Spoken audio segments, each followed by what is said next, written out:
Salut tout le monde, j'espère que vous allez bien. Ce soir, un format un peu particulier. On ne parlera pas de Football Manager 2022, mais on parlera de Ligue 1. De temps en temps sur ma chaîne, il y aura des décryptages un peu farfelus, des gaps expériences basés sur le football, et non pas sur Football Manager 2022.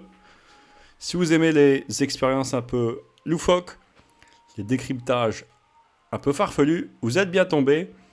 En tout cas, je le précise, je ne suis pas journaliste, je ne suis pas un ancien footballeur professionnel, mais pour le plaisir, on va discuter un peu de football en général, essayer d'analyser certaines choses. Aujourd'hui, particulièrement, on parlera de Ligue 1, la Ligue 1 Conforama, on va parler du classement Ligue 1. Et j'ai essayé de faire un autre classement, que j'appelle le classement ATP. Je vous explique ça tout de suite. En tout cas, vous avez en face de vous le classement officiel, au bout de 11 journées, de la Ligue 1. Paris 28 points, Lens 21 points, Nice 26, Marseille 19, etc. Mais saviez-vous qu'il existait des autres classements qui sont faits régulièrement ou des fois arrêtés ou refaits juste pour certaines analyses, notamment le classement à la moyenne anglaise. Connaissez-vous ce classement ? Je vous explique, j'ai pas trouvé de classement mis à jour pour 2021-2022, donc si quelqu'un là, n'hésitez pas à me le donner dans les commentaires. C'est simple, que vous jouez à domicile ou à l'extérieur, les points changent. À domicile, vous gagnez, vous marquez 0 points. Vous perdez, vous marquez moins 3. Et vous faites match nul, vous marquez moins 2. Et inversement, à l'extérieur, vous marquez plus de points, plus 2 si vous gagnez, 0 si vous ne gagnez pas, et moins 1 si vous perdez. Ce classement est actualisé toutes les semaines, et celui qui est plus proche de 0 a de fortes chances d'être champion.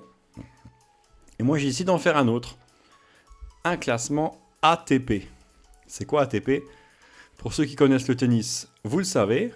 Je vous explique un peu ce que c'est le classement ATP tennis.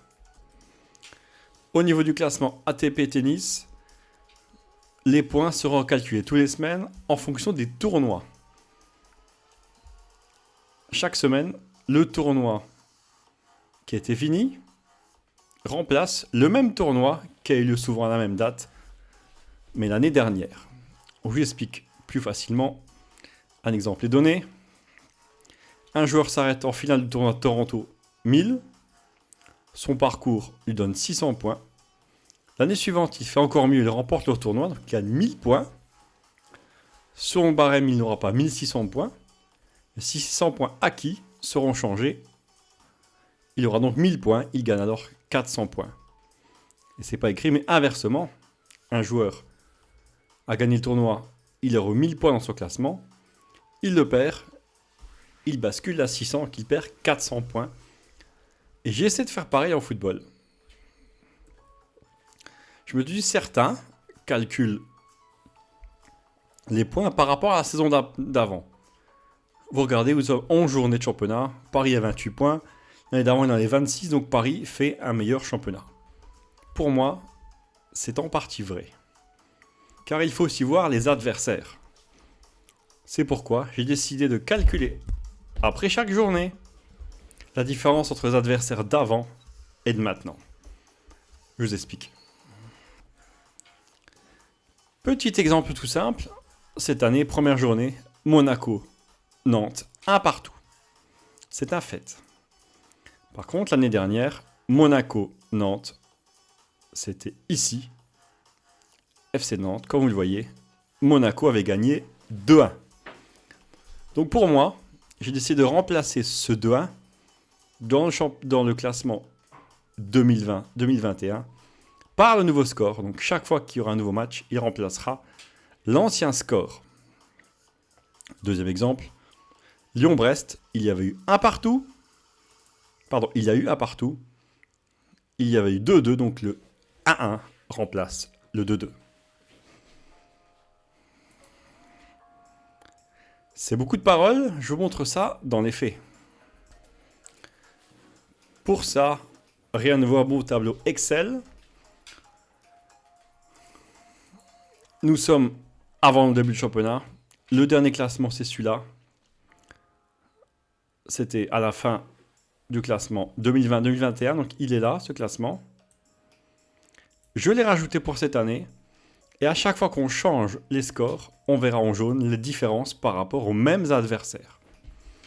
Je prends un exemple. On a vu tout à l'heure que Monaco avait gagné le match 2-1. Puis maintenant, ils ont fait match nul. Donc ça veut dire quoi?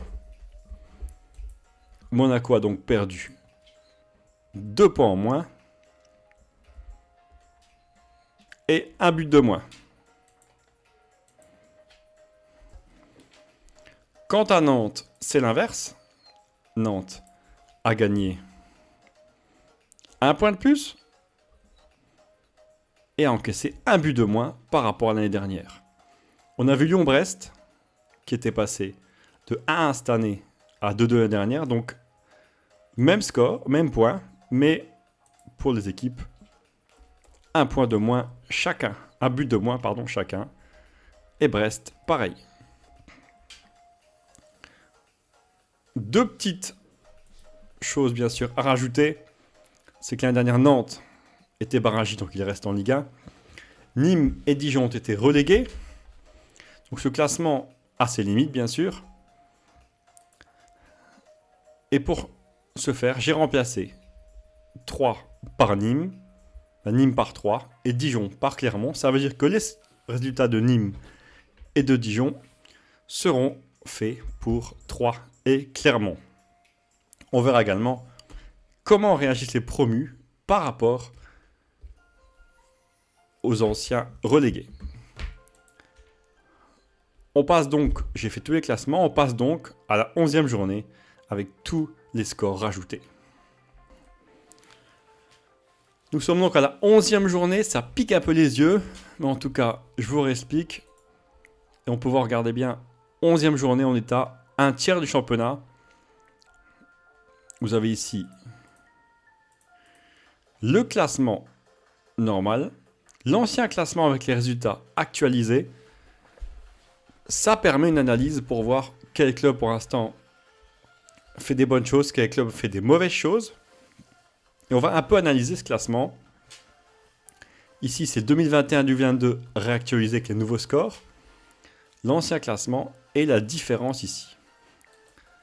On prend un exemple tout simple. Le PSG avec les mêmes adversaires depuis 11 journées a pris exactement le même nombre de points. On peut voir que par exemple contre Marseille, ils ont pris un point de plus. Contre d'autres clubs, ils ont pris un point de moins ou 2 points de moins. En tout cas, je ne vais pas analyser tous les clubs, vous pouvez le voir.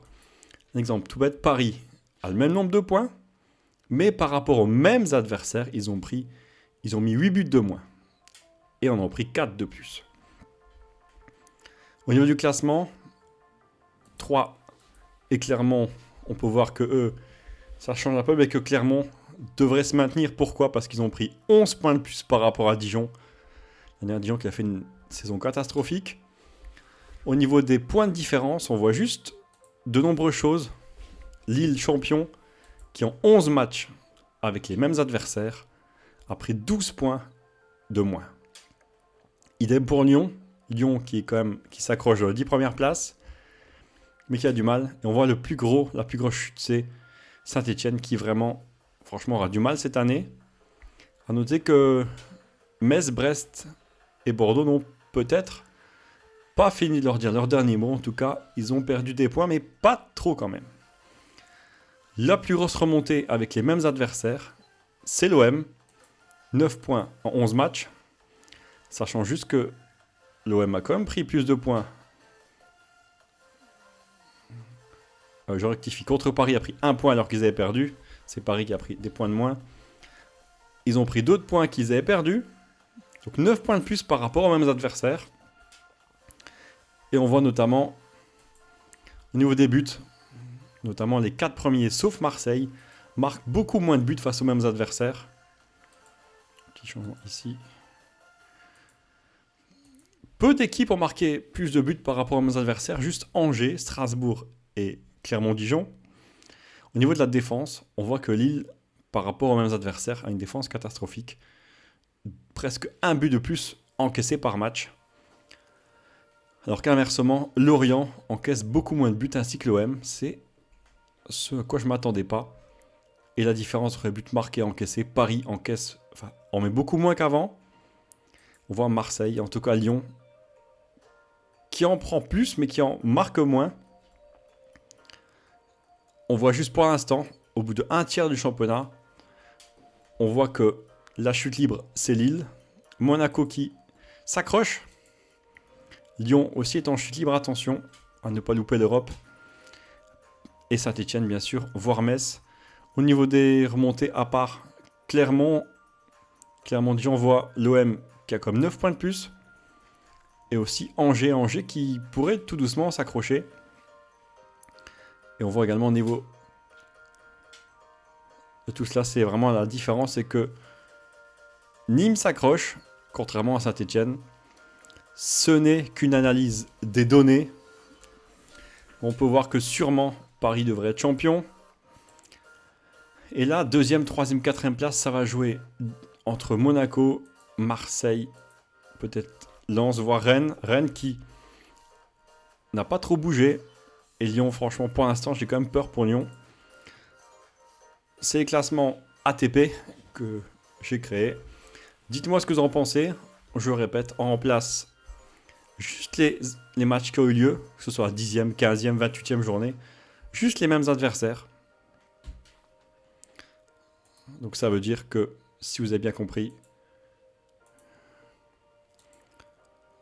au niveau de cette journée de championnat, on est à la 12e journée. Paris-Lille a été joué hier, mais bon, je n'avais pas encore fait la vidéo. Donc le match Paris-Lille sera remplacé. Metz-Saint-Etienne aussi. Et je prends un exemple. Paris-Lille. Paris avait été battu par Lille. On peut voir que Lille va encore avoir du mal à cravacher. Metz-Saint-Etienne. Metz avait battu Saint-Etienne. Donc ce sont quelques idées à donner. Dites-moi ce que vous en pensez. Si je continue pas forcément chaque semaine, mais peut-être un quart de championnat, la moitié du championnat. Pour voir ce que vous en pensez. En tout cas, voici des idées loufoques de Gab Experience.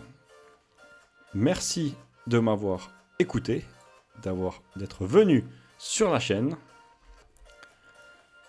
Et on se retrouve dès demain pour la dernière expérience Football Manager 2021, la suite, le club des 5 revisité en format Football Manager 2021. Et toujours chaque jour, quasiment des tutos sur Football Manager 2022. Et également des autres analyses. On parlera notamment du coefficient UEFA et du PSG en Coupe d'Europe. Ceux qui ne sont pas abonnés, n'hésitez pas. Partagez également cette vidéo. En tout cas, bon samedi soir et je vous retrouve demain soir.